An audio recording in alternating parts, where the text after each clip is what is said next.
नमस्कार। सवाल तो पूछेंगे मैं आपका स्वागत है और मैं हूं राजेश सोनी। और आज हम बात करेंगे नगरीय निकाय चुनाव को लेकर। कल नगरीय निकाय के चुनाव है, मतदाता अपने मत का उपयोग करेंगे और आपको बता दें कि मतदाताओं में कहीं ना कहीं नाराजगी भी देखने को मिल रही है। चुनाव आयोग की तरफ से निर्देश भी दे दिए गए, इसी पर आज चर्चा करेंगे। जिस तरह से मध्य प्रदेश में नगरीय निकाय चुनाव के पहले चरण के लिए कल मतदान होना है, ऐसे में मतदान की जो तैयारियां वो जोरों पर हैं। और आपको बता दें कि प्रदेश के 133 निकायों में से कल यानी कि 153 करोड़ वोटर्स अपने मत का उपयोग करने वाले हैं, जिनमें 11 नगर निगम भी शामिल हैं। इस बीच निर्वाचन आयोग ने सख्त निर्देश भी जारी कर दिए हैं। आज शाम तक बाहरी व्यक्तियों को चुनाव क्षेत्र की सीमा छोड़नी होगी। हालांकि इस बारिश की वजह से मतदान केंद्रों पर अव्यवस्थाएं भी देखने को मिल रही हैं, जिसे प्रशासन एक चुनौती के रूप में ले रहा है। तो वहीं विपक्ष इन अव्यवस्थाओं को लेकर चुनाव आयोग और सरकार पर सवाल खड़े कर रहा है।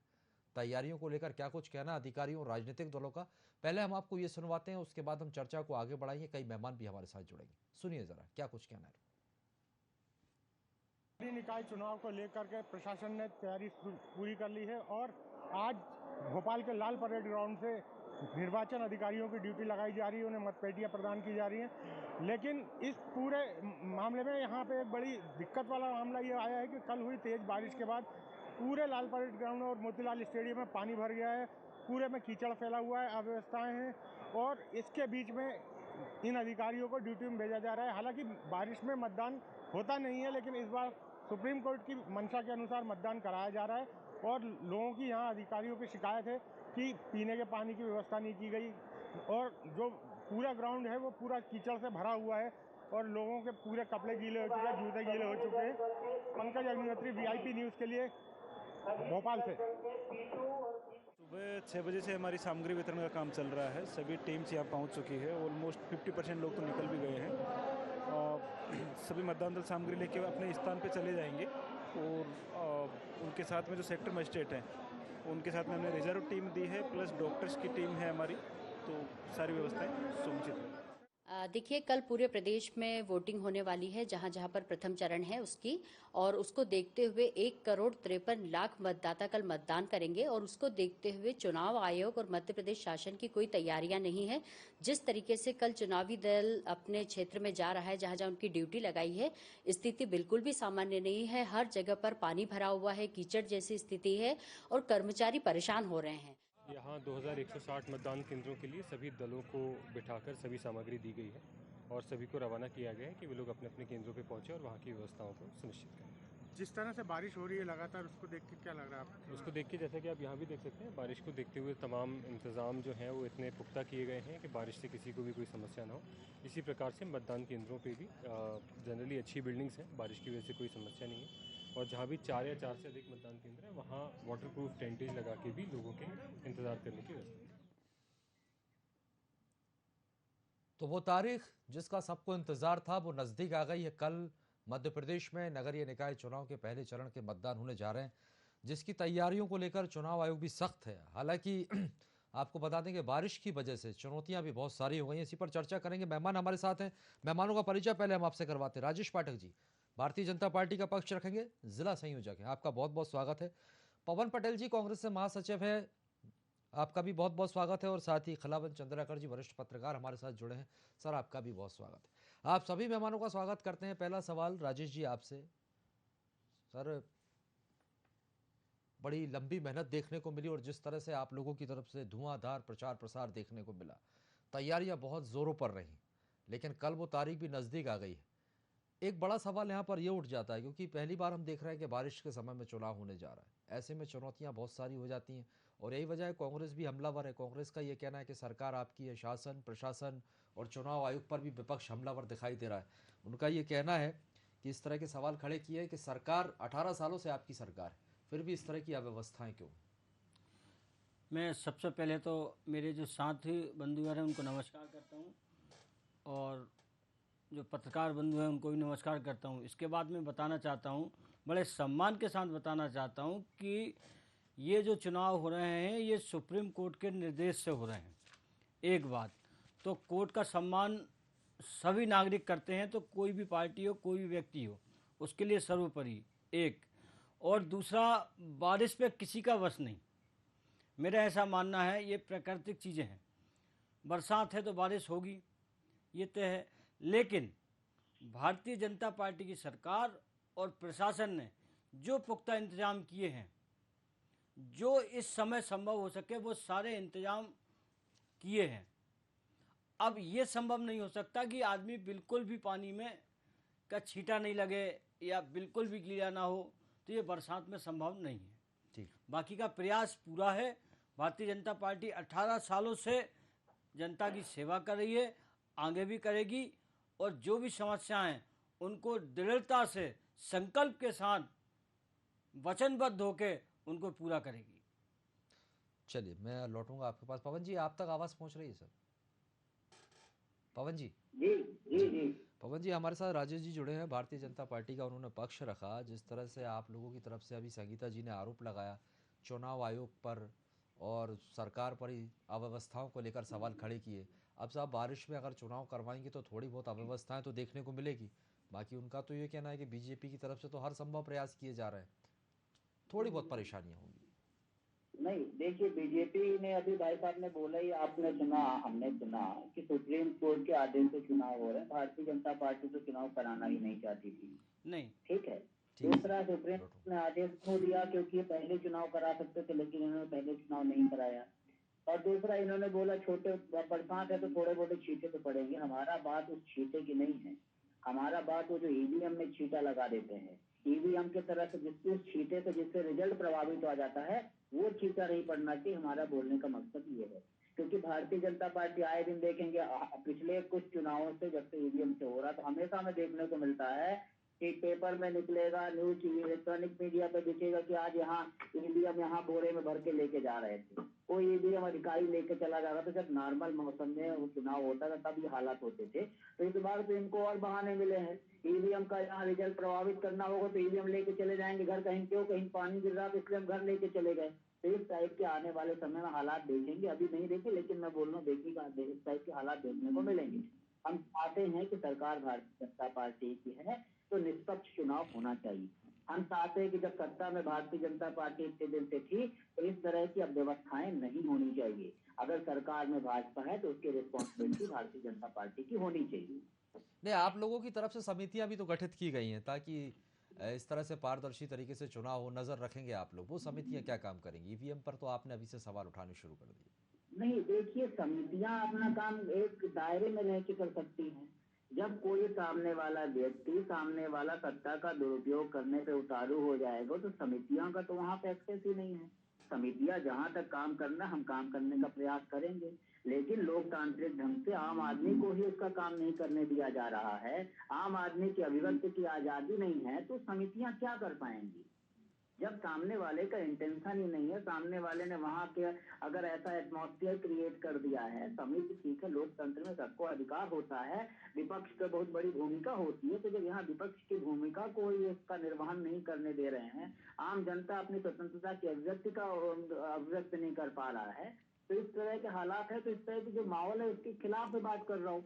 इस टाइप के हालात नहीं होना चाहिए। चीजें निष्पक्ष होनी चाहिए कि आम जनता का रुझान किसकी ओर है ये देख लेना चाहिए, और जिसके साथ भी जिस तरह का रुझान है उसको खुले मन से उसको स्वीकार कर लेना चाहिए। जो भारतीय जनता पार्टी कभी स्वीकार नहीं करती है। कमलनाथ जी को मौका दिया, फिर भी इन्होंने खरीद फरोख्त करके सरकार बना ली। तो मेरा निवेदन इतना है कि इसमें तानाशाही ना दिखाते हुए जो जनता का रुख है, जिसको जनता देती अधिकार सत्ता में रहने का, उसको अधिकार रहना चाहिए। हमें बजाय इस तरह के कदम उठाने के आम जनता के जो उसका निर्णय है उसका सम्मान करना चाहिए। राजेश जी कुछ कहना चाह रहे हैं? चलिए राजेश जी जवाब दीजिए। मेरा तो, मैं अपने साथी भाई को बहुत सम्मान के साथ एक चीज़ बताना चाहूँगा कि हमने नहीं कहा कि हम चुनाव नहीं कराना चाह रहे। भारतीय जनता पार्टी की सरकार ने कभी नहीं कहा कि हम चुनाव नहीं कराना चाह रहे। एक विषय। दूसरा विषय ये है भाई साहब, मतपेटियों का वाला जो आप विषय बोल रहे हैं वो सरकारी कर्मचारी करते हैं। भारतीय जनता पार्टी का कार्यकर्ता या कांग्रेस का कार्यकर्ता या अन्य किसी दल का कार्यकर्ता नहीं करता। चुनाव आयोग कराता है। दूसरी बात, अगर कोई मतपेटी घर ले जाने का तो सवाल ही नहीं उठता, क्योंकि उनको ये पता है कि अगर घर ले गए या कुछ विषय हुआ तो उसकी सजा क्या होगी, नौकरी क्या होगी, जेल भी जा सकता है, ये सब उनको पता है। पेपर कटिंग सर्च करेंगे, समझ में आ जाएगा पिछली बार कितनी ऐसी घटनाएं घटी हैं। उनको इस बार भी घटित पहली बात तो हुई नहीं, हो नहीं सकती, अगर हुई होगी तो उनको सजा निश्चित होगी। किसी की भी सरकार थोड़ी चुनाव करा रही है, चुनाव आयोग के निर्देश पे हो रहे हैं। मिली भगत के आरोप लगा रहे मिली हैं भगत कि संभव सरकारी नहीं मशीनरी है। का जानते हैं दुरुपयोग कौन करते हैं आप सरकार लोग। चला रहा है, देखिए कौन पर्दे के पीछे किस देखिए विचारधारा की बात हो रही है, माननीय वो बड़े तो सब भैया, पता मेरा है। ऐसा निवेदन है कि सरकार का रोल नहीं है, चुनाव आयोग का रोल है। जो चुनाव आयोग चाहेगा, आप चुनाव आयोग, और रहा सवाल जनता का, तो जनता का तो खुले मन से भारतीय जनता पार्टी खुले मन से जनता के निर्देश का स्वागत करती है, क्यों? जो कारण भी एक परिणाम बता हो। दीजिए, एक कारण बता दीजिए क्यों? महंगाई, बेरोजगारी, अव्यवस्था, नालियों में पानी भरा हुआ, इस टाइप के कारण से भाजपा क्यों साथ में है जनता? एक कारण बताइए ना। नहीं नहीं नहीं, ये आप लोगों को ही दिख रहा है। जनता ऐसी होती तो तो जनता जनता खुद क्यों आती। साथ में? एक कारण तो बता दीजिए ना। नहीं, आपने जनता तो महंगाई से जो निजात दिला जनता दिया, आ रही है पेट्रोल कम उसका करा दिया, निराकरण हो रहा खादों है। में काला धन ला दिया, किसानों की आय दुगनी कर दी, 750 किसान नहीं मर गए, इसलिए आपके साथ में है। मैं आपने जीएसटी लगा बिल्कुल दिया। सम्मान के कारण साथ तो एक चीज बताइए कि बोलना जनता चाहूंगा आपके साथ भैया, क्यों है? आपके कार्यकाल शासन काल में किसानों की स्थिति देख लीजिए और आज के में देख लीजिए, मध्य प्रदेश कौन से नंबर पे है किसानी में। कैसा दूसरा, नंबर? माननीय प्रधानमंत्री लोग जी ने भूख से मर 8,000 रहे रुपये हैं, साल। लोग बिजली का बिल देने के लिए लगता है उनको कर्जा लेना पड़ेगा। आप किस नंबर एक की बात कर रहे हैं? भाई साहब, पहले तो पेट्रोल का रेट बिजली क्या नहीं है? थी। महंगाई की दर क्या है? 2 करोड़ रोजगार मैं देने तो की बोल रहे सम्मान थे, के साथ तो बताना उत्पादन चाह रहा बढ़ाने हूँ, की बात की 2003 के इसलिए पहले जनता बिजली आपके नहीं साथ में है। थी, बड़ा मुश्किल बिजली है। होती नहीं थी, तो बिजली की बात तो आप ना करें। चलिए, मैं आ तो लौटूंगा रही सर, है। आप दोनों के पास आ रहा हूँ। खिलावन चंद्राकर जी, सर आपके पास आऊंगा। दोनों को ही अपने अपने तर्क हैं, बीजेपी और कांग्रेस। जिस तरह से देखने को मिला, चुनाव प्रचार में दोनों ही दलों ने अपनी ताकत झोंक दी, लेकिन इस बार बारिश की वजह से कुछ समीकरण बिगड़ते हुए नजर आ रहे हैं। अब जो इनका जो काम था राजनीतिक दलों का, वो तो हो गया। अब बॉल जो है वो मतदाता के पाले में। बड़ी चुनौती साबित हो सकता है, कुछ असर पड़ेगा इससे। निश्चित रूप से राजेश जी, बड़ी चुनौती है। एक तो मैं अपने पत्रकारिता के जीवन काल में पहली बार देख रहा हूँ कि बारिश में मतदान हो रहे हैं। बारिश में मतदान होने के कारण बहुत सारी दिक्कतों का सामना करना पड़ेगा। अभी तो आप क्योंकि शहरी क्षेत्रों में चुनाव है और आज कल जो चुनाव है उसके लिए आज पोलिंग पार्टियां जो रवाना की गई है लाल परेड ग्राउंड से, क्या हालत थी। आज मैं लाल परेड ग्राउंड से होकर के गुजरा था, जब जनसंपर्क किया था, तो मैंने देखा कि बच्चों को माँ जो है, छोटे छोटे 2.5 महीने 3 महीने के बच्चों को गोद में लेके मतदान पार्टी की सदस्य बाहर निकल रही थी, टीका से सने हुए पैर उनके। और जहाँ से आप मतपेटी का वितरण कर रहे हैं वहाँ क्या पूर्वानुमान नहीं था कि इस समय मानसून बहुत ज्यादा सक्रिय हो जाएगा, बारिश होगी। पूर्वानुमान प्रशासन को था, प्रशासन को व्यवस्था करनी चाहिए थी। हालांकि ये चुनाव जो है वो निश्चित रूप से सुप्रीम कोर्ट के निर्देश के अनुरूप हो रहा है। उसी के अनुरूप जो है ना मध्य प्रदेश सरकार ने चुनाव आयोग की सिफारिश करी, चुनाव आयोग चुनाव करा रही है। ये तो एक बात हुई। आप शहरी क्षेत्रों में मतदान केंद्र में पोलिंग पार्टियां जाएगी, शहरी क्षेत्र में बहुत ज्यादा दिक्कत नहीं है। लेकिन अभी पंचायत चुनाव के 2 चरण बाकी है।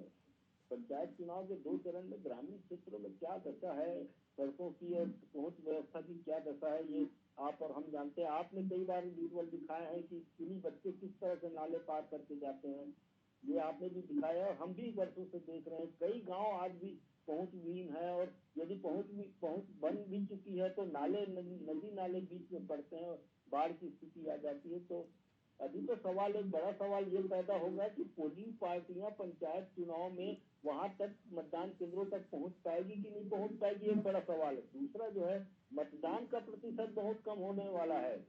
आप शहरी क्षेत्रों में देखिए, आज उज्जैन का विजुअल देख रहा था मैं, आज इंदौर का विजुअल देख रहा था। आज भारी बारिश होने से सड़कें इतना लबालब हो गई है दोनों शहरों की कि अब मतदाता मतदान केंद्र तक पहुंचेंगे कैसे, एक बड़ा सवाल पैदा हो रहा है। ऐसे में मुझे लगता है मतों का प्रतिशत जो है, मतदान का प्रतिशत बहुत कम होने वाला है।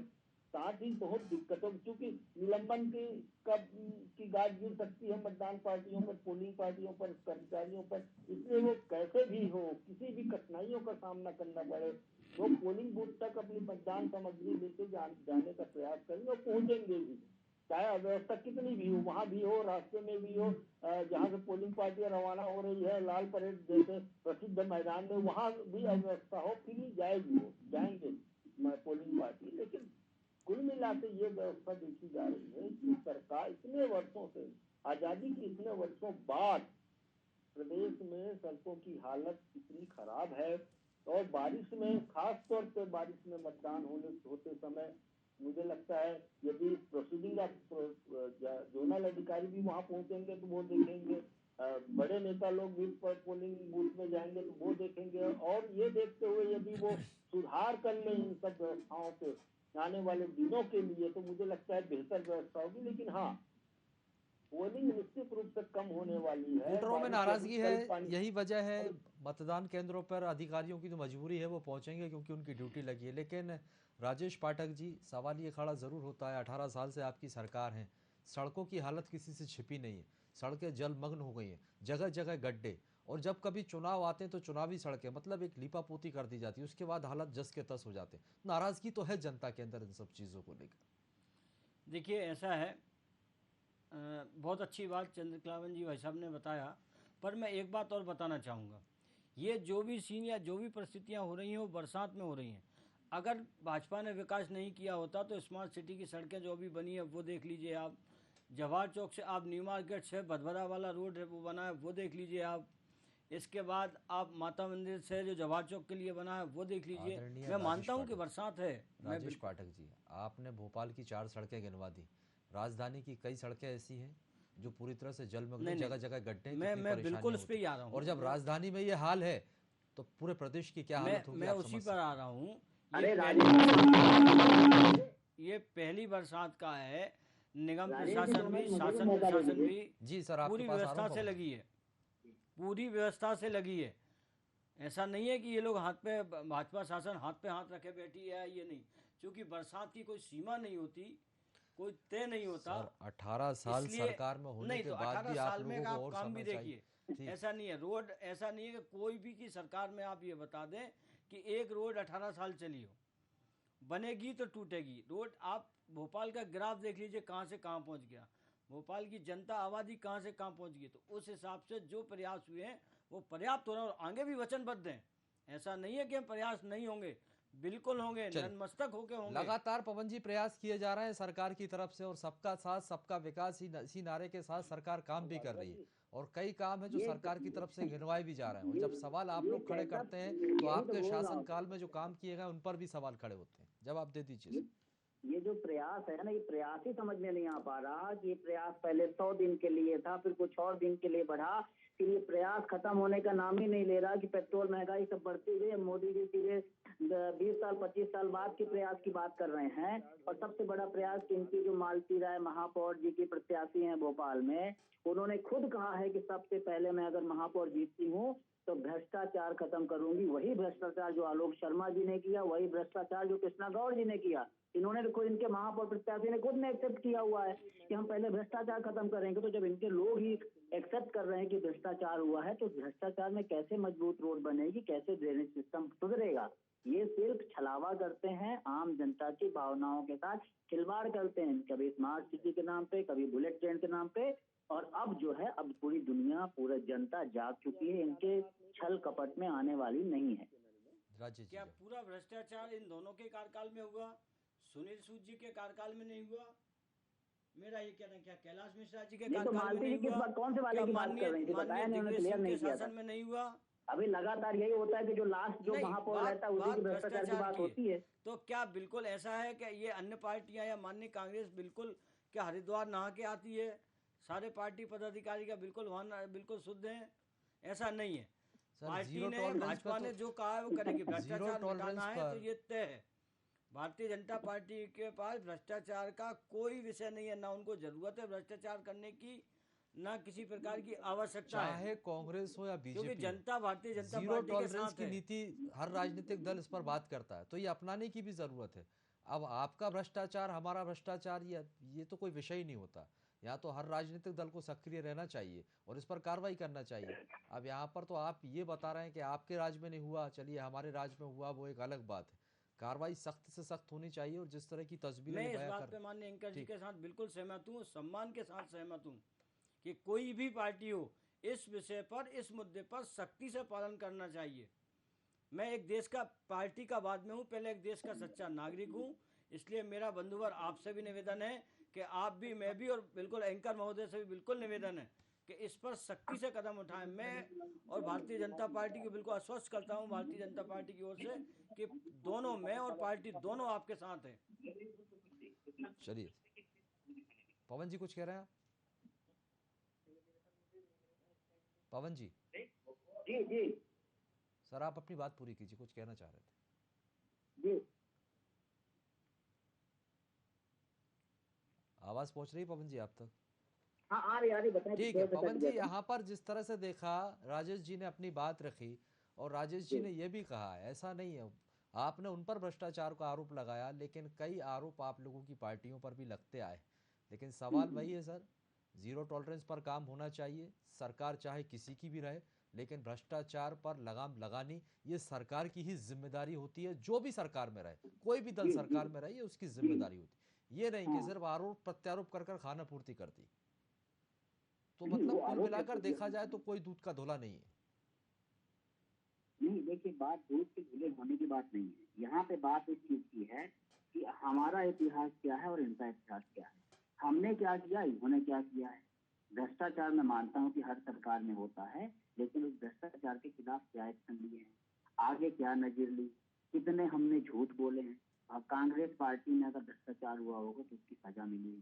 कांग्रेस पार्टी ने अगर इस देश को आजाद कराया है और इस देश के नागरिकों की रक्षा की है, कांग्रेस पार्टी की पॉलिसी ऐसी होती थी कि आम ठीक है जनता सर, को उसमें समय राहत खत्म मिले। होता है, माफी कांग्रेस चाहूंगा। पार्टी की पॉलिसी ऐसी पवन जी, नहीं आप होती बहुत थी पीछे कि चले हमारा गए। कार्यकर्ता सर, आप और बहुत हमारी पीछे चले पार्टी। गए।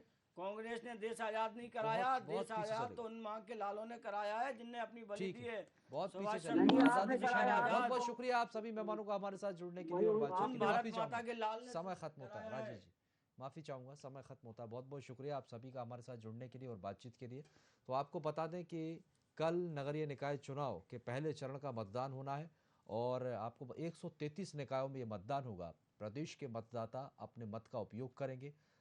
तमाम राजनीतिक दल इस मैदान में हैं और सभी ने पूरी जोर शोर के साथ तैयारियां कर रखी थी, सभी ने बहुत ही मेहनत यहाँ पर की है।